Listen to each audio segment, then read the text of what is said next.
तो वेलकम है आप सभी स्टूडेंट्स का आज की इस वीडियो के माध्यम से पॉलीटेक्निक एंट्रेंस एग्जामिनेशन की जितने भी स्टूडेंट्स प्रिपरेशन कर रहे हैं फटाफट से एक बार चैनल के साथ जुड़ जाइए। यदि आप किसी भी स्टेट से बिलोंग करते हैं तो फटाफट से चैनल के साथ जुड़ के अपनी तैयारी को बेहतरीन बनाइएगा। एंड इस अंतिम दिनों में आप जितना पढ़ लेंगे उतना ही आप एग्जाम्स में अच्छा परफॉर्मेंस कर पाएंगे। एंड आज तक आप जितना भी पढ़ते आ रहे हैं वो जितना आपने पढ़ा है उसे आप रिवीजन करते चलिए पीछे से, क्योंकि पीछे की चीज़ें भूलने नहीं चाहिए। एंड जो हम पढ़ा रहे हैं उसमें यदि आप नई चीज़ें सीखने को मिले उसे तुरंत नोट्स में नोट्स कीजिएगा, क्योंकि एक एक क्वेश्चन से आपकी कितनी रैंक्स डिफरेंस हो सकती है ये आप सभी नहीं जानते। एंड जितने भी स्टूडेंट्स पॉलीटेक्निक एंट्रेंस एग्जामिनेशन की प्रिपरेशन अभी कहीं नहीं हुई है, उनकी टेंशन में है, तो टेंशन मत लीजिएगा, क्योंकि इस चैनल के माध्यम से आपको अच्छी तरह प्रिपरेशन कराई जा रही है। पिछले कई क्लासों में कराई जा चुकी है। मोस्ट वीवीआईपी क्वेश्चन जो आपके एंट्रेंस एग्जामिनेशन में पिछली बार पूछे जा चुके हैं, जिनके चांस बहुत ही ज़्यादा होते हैं पूछने के, क्योंकि सिलेक्शन इन्हीं क्वेश्चन से होता है। ठीक है, वो बेस्ट बुक्स हमने आपको बता दी है किस बुक से प्रिपरेशन करना है। आप अपने जो है चैप्टरों को कंप्लीट कर लीजिएगा। एंड वहाँ से कंप्लीट करने के बाद यहाँ पे ऑनलाइन आके आप अपने आप को पहचान पाएंगे कि हम कितना तैयारी कर चुके हैं एंड हमको किस प्रकार से करनी चाहिए, क्योंकि यदि लास्ट दिनों में आलस करोगे तो कुछ होने वाला नहीं है। तो चलिए आज की इस वीडियो को स्टार्ट करते हैं। जिन भी स्टूडेंट्स ने इस चैनल पर फर्स्ट टाइम विजिट की हो तो चैनल को एक बार सब्सक्राइब कर लीजिए, जिससे आप लोग चैनल के साथ जुड़ पाएँ। तो यहाँ पर क्वेश्चंस इंग्लिश एंड हिंदी दोनों में है। ये क्वेश्चंस आपके पिछले साल कई बार पूछे जा चुके हैं, तो क्वेश्चंस को ध्यान से पढ़िएगा, इससे कि हम अपनी वीडियो को स्टार्ट कर पाएँ। आज की क्लास कैसी लगी एक बार कमेंट्स बॉक्स में बताते हुए जरूर जाइएगा एंड वीडियो को लाइक करते हुए ज़रूर जाइएगा। तो सबसे पहले हम क्वेश्चनों को लाते हैं। क्वेश्चन क्या कह रहा है, एक रॉकेट लॉन्चिंग पैड की पी से ऊर्ध्वाधर दिशा में छोड़ा जाता है ना। एक रॉकेट लॉन्चिंग पैड पी से ऊर्ध्वाधर दिशा में छोड़ा जाता है। यह पहले 40 किलोमीटर ऊर्ध्वाधर दिशा में जाता है। क्वेश्चन जरा ध्यान से पढ़िएगा, समझ में जरूर आएगा। ये मत देख के चलिएगा यार थ्योरी वाला क्वेश्चन है, समझ में नहीं आएगा, चलो इसे निकालो। नहीं, आपको क्वेश्चंस को नस नस समझनी है। जब भी क्वेश्चन नहीं समझोगे, यदि डर के भागोगे तो कुछ होने वाला नहीं है। तो सबसे पहले हम एक एक क्वेश्चन को समझाएंगे, ध्यान से समझिएगा। और फिर ऊर्ध्वाधर, देखिए यहाँ से पढ़िएगा, फिर ऊर्ध्वाधर दिशा में 60 डिग्री का कोण पर 40 किलोमीटर जाता है। इसकी लॉन्चिंग पैड यानी इसकी जो है ऊंचाई बतानी है धरती से। ठीक है, तो यहाँ पे हमें क्या करना है ये आपको समझ में आ जाना चाहिए क्वेश्चंस को पढ़ते ही। तो चलिए यहाँ पे मिटाते ही आपको क्वेश्चंस को सॉल्व करते हैं। क्वेश्चंस क्या कह रहा है जरा ध्यान से पढ़िएगा। क्वेश्चंस है आपका, यहाँ पे हम सॉल्व करते हैं। एक लॉन्चिंग पैड पी है ना, पी लॉन्चिंग पैड है। मान लीजिए यहाँ पे एक पी है, लॉन्चिंग पैड है ना।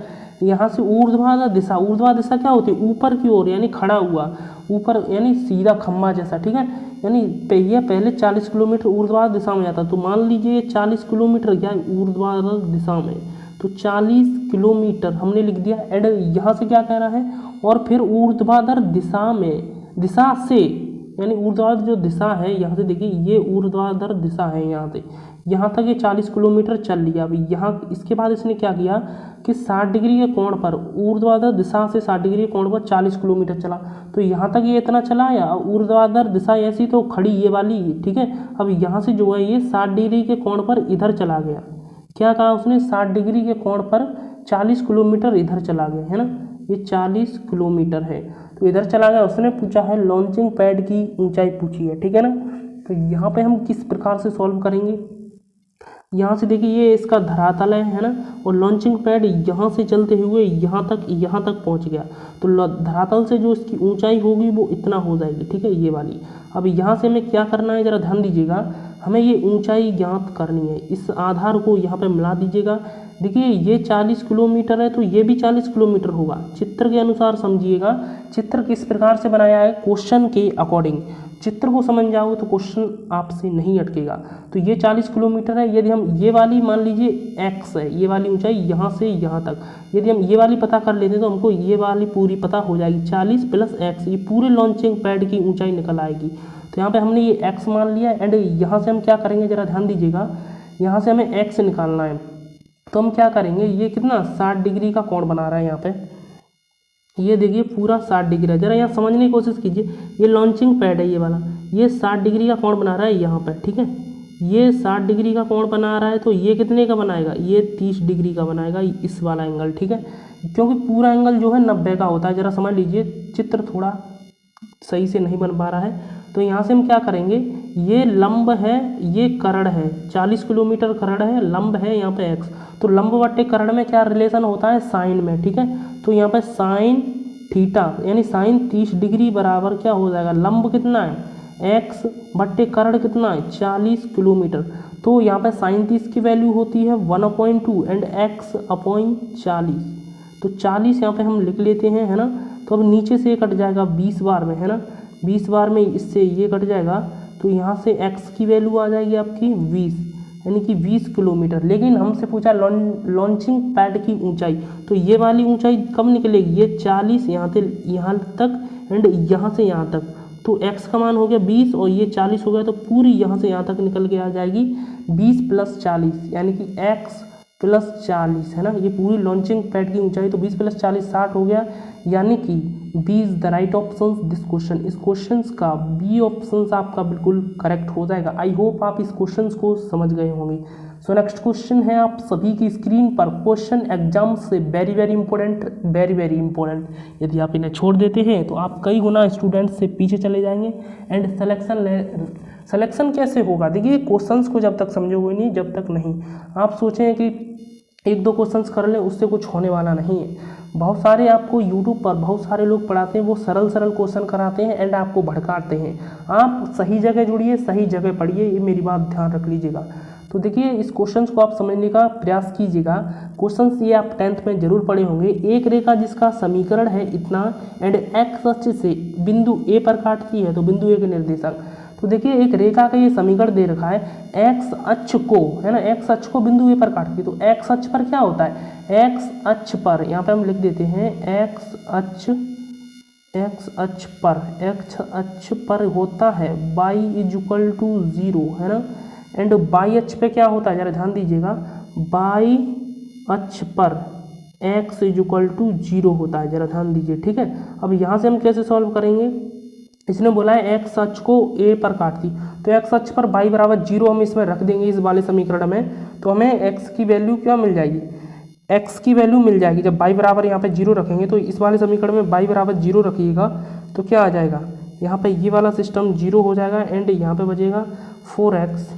थोड़ा शॉर्टकट में डायरेक्टली कर देते हैं, आप समझ जाइए, = -12।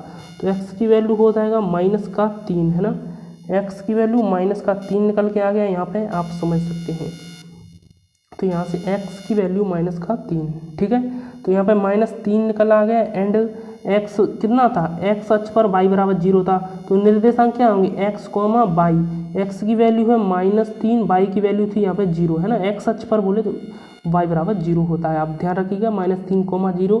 सी is the right option this question. I hope आप इस क्वेश्चन को समझ चुके होंगे। अब नेक्स्ट क्वेश्चन चलते हैं आपकी स्क्रीन पर। सो फर्स्ट क्वेश्चन आपको समझ में आ चुका होगा, वो थोड़ा थ्योरी वाला है, आप समझ चुके होंगे एंड एक बार फिर से उसे समझ लीजिएगा। तो ये क्वेश्चन क्या कह रहा है, जरा ध्यान से पढ़िएगा। क्वेश्चन किस प्रकार से आपको दिमाग को घुमाता है। 2 रेखाएं दी हुई हैं एंड फर्स्ट रेखा ये वाली है एंड सेकंड रेखा ये वाली है, तो एक दूसरे के लंबवत हैं, तो k का मान ज्ञात करना है। तो हम देखिए एक दूसरे पर जब भी रेखा लंबवत हो तो उनकी जो प्रवणता होती है, प्रवणताओं का जो गुणनफल होता है = -1 होता है ना। तो दोनों रेखाओं की प्रवणता का गुणनफल यदि वो समांतर है तो m1 = m2 हो जाता है, यानी दोनों जो प्रवणता हैं वो एक दूसरे के बराबर हो जाती हैं और लंबवत में उनका गुणनफल -1 हो जाता है। तो पहली रेखा की यहाँ पे हम प्रवणता लिख लेते हैं। पहली रेखा की प्रवणता यानी -x का गुणांक, प्रवणता निकालने का देखिए ट्रिक है, -x का गुणांक बट्टे y का गुणांक। तो इसमें माइनस लिख दिया, x का गुणांक कितना है 3, है ना, बटा y का गुणांक कितना -2 एंड गुणा करेंगे यहाँ पे इस वाले में -x का गुणांक, तो माइनस का लिख दिया हमने, x का गुणांक है उसमें 2 बटा y का गुणांक है इसमें k = ये -1 होता है। ये रूल्स के अकॉर्डिंग हमने इतना लिख लिया एंड यहाँ से देखिए क्या होगा, यहाँ से हम माइनस से माइनस को उड़ा देंगे, ये वाला माइनस से ये वाला माइनस उड़ गया एंड यहाँ पे क्या आ जाएगा, इस वाले 2 से ये वाला 2 उड़ जाएगा, k इधर जाएगा, -k बराबर कितना हो जाएगा, ये वाला माइनस बचेगा एंड ये 3 बचेगा, तो -k = -3 एंड k बराबर हो जाएगा यहाँ पे 3, यानी कि 3 आ जाएगा, के बराबर 3। A is the right option this question. A option आप सभी का बिल्कुल करेक्ट हो जाएगा, इस क्वेश्चन का ए ऑप्शन करेक्ट हो जाएगा। आई होप क्वेश्चन समझ चुके होंगे। नेक्स्ट क्वेश्चन है, कोई भी डाउट्स हो कमेंट्स करके पूछ सकते हैं। ये क्वेश्चंस आपको भटका सकता है, तो इस क्वेश्चन को सही से तैयार कर लीजिएगा। क्वेश्चन क्या कह रहा है जरा ध्यान से देखिएगा। क्वेश्चंस क्या कह रहा है यहाँ पे, क्वेश्चंस है व्रत वाला। तो ये व्रत वाले जो है सवाल कई आपके दिमाग को चकरा देते हैं, लेकिन आपको डरना नहीं है। दिए गए चित्र में पीटी रेखा व्रत को बिंदु आर पर छूती है। जो पीटी रेखा है, थोड़ा दिखा देते हैं नीचे से चित्र। पीटी रेखा व्रत को बिंदु आर पर छूती है ना, यानी कि जो पीटी ये वाली रेखा है वो व्रत को यहाँ पे स्पर्श कर रही है, यानी कि छू रही है, ठीक है ना। एंड वो क्या कह रहा है, जिसका केंद्र ओ है, ये केंद्र ओ है, व्यास एस क्यू आगे बढ़ाने पर स्पर्श रेखा पीटी को, यानी जो व्यास है आपका ये एस क्यू, ये व्रत का व्यास है, ठीक है। जो केंद्र से जाता है बिंदु वो व्यास कहलाता है, केंद्र से जो रेखा जाती है, ठीक है। यानी जो एस क्यू आगे बढ़ाने पर वह स्पर्श रेखा पीटी को पी पर काटती है। यानी जो इसको यदि हम आगे बढ़ा देते हैं, इस वाले व्यास को, ये है यहाँ पर, लेकिन इसे यहाँ तक बढ़ा देते हैं तो वो स्पर्श रेखा वो यहाँ पर ये पीटी, यानी जो दोनों स्पर्श रेखा है एंड ये जो व्यास आगे बढ़ाने पर ये पी पर काट रहे हैं यहाँ पे। तो उसने क्वेश्चन के अकॉर्डिंग दे दिया है एंड हमको क्या करना है वो आप ध्यान से समझिएगा। यहाँ पर क्या कह दिया, एंड यहाँ पे एंगल एस पी आर दिया है, एस पी आर, यानी ये वाला एंगल, ये वाला एंगल, ये 38 डिग्री दिया है। सभी एंगल आपको दिया, आपको निकालना है X degree and Y degree. तो एक्स डिग्री ये वाला है एंड वाई डिग्री ये वाला है। तो हम सबसे पहले क्या करेंगे, देखिए क्या आप टेक्निक्स अपनाएंगे। इस वीडियो को बंद करके आप अपनी कॉपी में हल कीजिएगा। क्या आप इस क्वेश्चन को कर पा रहे हैं, नहीं कर पा रहे हैं, एक बार कमेंट्स बॉक्स में इसका आंसर दे सकते हैं। तो यहाँ पे देखिए ये क्या है, अर्धवृत्त में बना कोण समकोण होता है। मतलब अर्धवृत्त में जो परिधि पे कोण बनता है, मान लीजिए इस व्यास द्वारा जो परिधि पे कोण बनेगा तो ये 90 डिग्री का होता है। ये चीज़ ध्यान रखेंगे, या कह सकते हैं अर्धवृत्त में बना कोण समकोण होता है। तो हमने क्या निकाला, ये हो गया 90 डिग्री, है ना। यहाँ से क्या हो गया 90 डिग्री हो गया, इतना हमने लिख लिया 90 डिग्री। तो अब देखिए 90 डिग्री हो गया एंड ये है त्रिभुज इतना क्यू एस आर, ये वाला त्रिभुज। तो त्रिभुज के तीनों कोणों का योग 180 होना चाहिए। तो ये वाला हो गया 90 डिग्री, ये 32 डिग्री, कितना हो गया 90 डिग्री 32 डिग्री हो गया 122 डिग्री। एंड एक्स डिग्री है तो एक्स डिग्री के लिए कितना और चाहिए जिससे 180 डिग्री हो जाए। तो देखिए एक्स डिग्री प्लस यहाँ पे इन दोनों को जोड़ दीजिए तो कितना हो जाएगा 122 डिग्री, है ना। 122 डिग्री इक्वल टू योग कितना होना चाहिए 180 डिग्री। जब एक्स डिग्री का यहाँ से वैल्यू निकालेंगे तो यहाँ पे आपका निकल के आ जाएगा 58 डिग्री, ठीक है। ये एक्स का हमने निकाल लिया, लेकिन अब वाई का और निकालना है। तो वाई का हम कैसे निकालेंगे जरा ध्यान दीजिएगा। अब वाई का निकालते हैं। सबसे पहले यहाँ पे क्या करना है, देखिए वाई का हम एक्स बराबर 58 निकल गया तो हम यहाँ पे लिख लेते हैं X is equal to 58 degree हमने निकाला। अब वाई का देखिए कैसे निकालेंगे, ये वाला त्रिभुज अब बन रहा है पी एस आर, है ना, पी एस आर, ये त्रिभुज बन गया। तो देखिए ये वाला 32 है, ये वाला 38 है। ये त्रिभुज के तीनों कोणों का योग कितना होना चाहिए, ये होना चाहिए आपका 180। तो हमने क्या कर लिया 32 हमने यहाँ पे लिख दिया प्लस 38, है ना। 32 प्लस 38 ये डायरेक्टली लिख देते हैं 60 होते हैं, है ना। ये दो कोणों का योग हो गया, यानी 60 प्लस तीसरे कोण एक और होना चाहिए। तो तीसरा कोण एक और कौन सा है, ये पूरा वाला, ठीक है। यानी ये पूरा वाला जो कोण है वो तीसरा कोण है इस वाले त्रिभुज में, ठीक है। आप समझ चुके होंगे। तो इसका जो तीसरा कोण है ये कितना, देखिए एक तो ये 90 डिग्री, इतना तो हमें पता है, इतना हमें पता है ये 90 डिग्री है। कौन सा, ये वाला अर्धवृत्त में 90 डिग्री। तो बचा कोण, ये बचा कोण कितने का है, ये 22 डिग्री दिया है। तो हमको निकालना है 22 डिग्री प्लस 90 डिग्री। अब इसका जो तीनों कोणों का योग होगा वो 180 है। क्वेश्चंस को एक बार फिर से समझ लीजिएगा मैंने क्या कहा है। एंड इज इक्वल टू हो जाएगा 180, ठीक है। यहाँ पे लिख लिया। अब 90 एंड 60 कितना होता है 150 होता है। 150 में से यदि आप 180 घटाओगे तो यहाँ पे 30 डिग्री निकल के आ जाएगा, ठीक है। यानी कि 30 डिग्री। कुछ गड़बड़ तो नहीं हुई, देखिए यहाँ पे हमने रॉन्ग कर दिया है। कैसे, देखिए यहाँ पे क्योंकि 32 और ये 38 70 होता है तो यहाँ पे हमें 70 लिखना चाहिए, ठीक है। तो यहाँ पे आप 70 कर लीजिए, 60 की जगह 70। तो 70 और 90 कितना हुआ 160। 160 जब 180 में से जाएंगे तो वाई का मान 20 डिग्री आ जाएगा। एक्स बराबर 58 डिग्री, वाई बराबर 20 डिग्री किस ऑप्शन में है, ये ऑप्शंस आपका बिल्कुल करेक्ट हो जाएगा। A is the right option. इस क्वेश्चन को एक बार अपनी कॉपी पे जरूर कर लीजिएगा एंड क्या प्रमेय होती हैं सभी प्रमेय याद कर लीजिएगा, ठीक है। तो नेक्स्ट क्वेश्चन आप सभी की स्क्रीन पर नहीं है, यानी कि वीडियो को यहाँ पे फिनिश करते हैं। क्वेश्चंस आप पे फिनिश हो चुके हैं। कोई भी डाउट्स हो आप कमेंट्स करके पूछ सकते हैं। आपका जो है वीडियो यहाँ पे फिनिश करते हैं। मिलेंगे आपसे नेक्स्ट वीडियो में। सो तब तक के लिए tata bye bye, take care.